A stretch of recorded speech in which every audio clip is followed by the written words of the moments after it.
Hello students, how are you? Today I am going to start exercise 5.2 question number 5. So let's start. Question 5 is, in the given figure the arms of two angles are parallel. If angle ABC is equal to 70 degree, then find angle DGC and angle DEF. यहाँ देखो एक figure given है students, ठीक है, दो angles given है यहाँ पे ABC एंड DEF। अब ए बी सी जो एंगल है वो हमें 70 डिग्री गिवन है। हमें फाइंड आउट कौन कौन से एंगल करने हैं, डी जी सी यानी ये वाला एंगल और डी ई एफ यानी ये वाला एंगल। ठीक है स्टूडेंट्स, तो देखो कैसे फाइंड आउट करेंगे। अगर हम ध्यान से देखें तो यहाँ पे इस तरह से जो है एंगल्स गिवन है।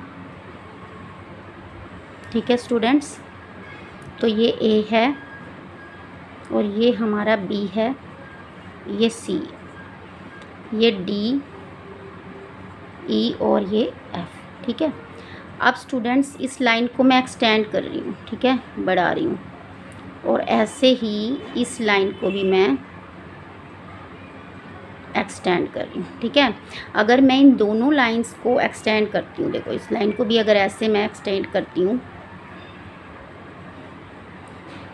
और इस लाइन को भी एक्सटेंड किया जाए, तो यहाँ पे ये दो जो लाइंस हैं, ये टू जो लाइंस हैं ये पैरेलल हैं और ये दो लाइंस जो हैं वो ट्रांसवर्सल लाइन है, यानी इसको कट करती हुई जा रही है। ठीक है स्टूडेंट्स, तो यही समझाना था आपको कि अगर हम लाइंस को एक्सटेंड करें तो ये टू लाइंस जो हैं वो आपस में पैरेलल हैं, यानी बी सी और ई एफ, और डी ई और ए बी जो है ट्रांसवर्सल लाइन है। ठीक है, और ए बी और डी ई बी जो है वो पैरेलल लाइंस भी हैं और ट्रांसवर्सल भी हैं, यानी कट करती हुई भी जा रही हैं। ठीक है, अब ध्यान से देखो, अगर टू पैरेलल लाइंस के बीच कोई लाइन ट्रांसवर्सल होती है तो कौन से एंगल्स के पेयर्स माने जाते हैं। देखो जो हमें 70 डिग्री गिवन है एंगल ए बी सी, ठीक है, ध्यान से देखो 70 डिग्री जो है वो कौन से एंगल के कॉरस्पॉन्डिंग होगा, इस एंगल के।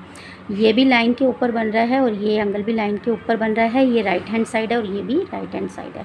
तो हम क्या राइट करेंगे, angle A B C is equal to angle D G C because of corresponding angles. ये दोनों कौन से एंगल्स हैं स्टूडेंट्स, कॉरस्पॉन्डिंग एंगल। अब ए बी सी हमें गिवन है 70 डिग्री, ठीक है, ए बी सी कितना गिवन है 70 डिग्री, ये हमें गिवन है। ठीक है, अगर ए बी सी 70 डिग्री है तो एंगल डी जी सी भी कितना होगा 70 degree.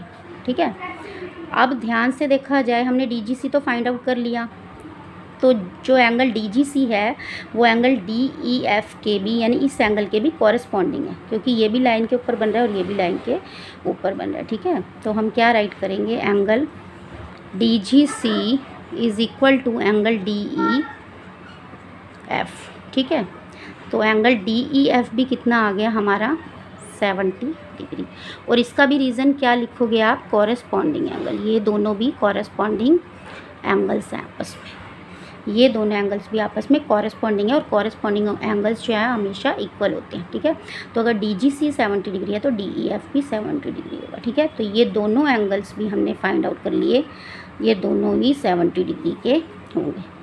Okay students, I hope आपको ये क्वेश्चन अच्छे से क्लियर हो गया होगा। ठीक है, बहुत इजी है, तो ध्यान से समझना है आपने। Okay students, thank you.